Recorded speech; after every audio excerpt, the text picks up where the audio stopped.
سورۃ البقرہ آیت نمبر 1۔ الف لام میم۔ نحمده ونصلي على رسوله الكريم اما بعد فاعوذ باللہ من الشیطان الرجیم بسم اللہ الرحمن الرحیم۔ السلام علیکم ورحمۃ اللہ وبرکاتہ۔ کیسے ہیں آپ سب؟ امید ہے ایمان اور صحت کی بہترین حالت میں ہوں گے۔ قرآن ایک آیت ایک روشنی میں آج ہم سورۃ البقرہ شروع کریں گے۔ سورۃ البقرہ کی پہلی آیت جو کہ حروف مقطعات میں سے ہے، اس میں 3 حروف ہیں، الف لام میم۔ یہ حروف بظاہر الگ لگتے ہیں، جیسے الگ الگ الفاظ ہوں، لیکن ان کا اصل مطلب کیا ہے یہ تو صرف اللہ سبحانہ و تعالی ہی جانتے ہیں۔ ان حروف کا ذکر قرآن کی 29 صورتوں کے آغاز میں ہوا ہے۔ کچھ صورتیں صرف ایک حرف سے شروع ہوتی ہیں اور کچھ 3 یا 4 حروف سے۔ علماء نے اس پر غور ضرور کیا ہے، لیکن سبھی کا اتفاق ہے کہ یہ اللہ اور بندے کے درمیان ایک راز ہے۔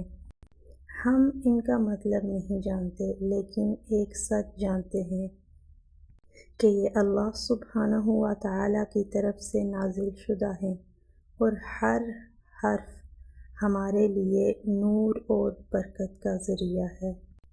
یہ حروف ہمیں بتاتے ہیں کہ قرآن کوئی عام کتاب نہیں ہے، یہ اللہ سبحانہ و تعالی کی طرف سے نازل کیا گیا ایک معجزہ ہے۔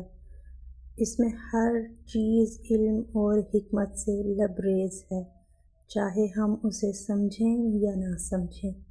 یہی ایمان کا کمال ہے کہ جو بات ہماری سمجھ سے باہر ہو، ہم اس پر بھی دل سے یقین رکھتے ہیں، کیونکہ وہ اللہ سبحانہ و تعالی کی طرف سے ہے۔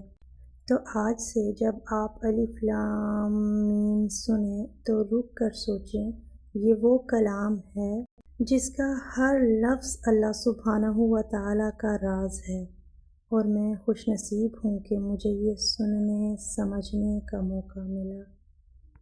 یہ 3 حروف یعنی الف لام میم ہمیں یہ سبق دیتے ہیں کہ قرآن کے ہر حرف میں اللہ سبحانہ و تعالی کی حکمت چھپی ہے، چاہے وہ ہماری سمجھ میں نہ بھی آئے، کیونکہ قرآن تو عقل والوں کے لیے ہدایت ہے، اور ہدایت انہی کو ملتی ہے جو عاجزی سے سمجھنے کی کوشش کرتے ہیں۔ یا اللہ پاک ہمیں ان خوش نصیبوں میں شامل فرما جو قرآن سے سچائی، روشنی اور زندگی کا راز پاتے ہیں۔ کل انشاءاللہ ہم اگلی آیت کے ساتھ ملیں گے۔ تب تک قرآن کے نور سے جڑے رہیے۔ اگر آپ کو کوئی ایک بات بھی میری آج کی ویڈیو میں اچھی لگی ہو تو پلیز اس چینل کو سبسکرائب کر دیجیے۔ جزاک اللہ خیر و احسن الجزاء۔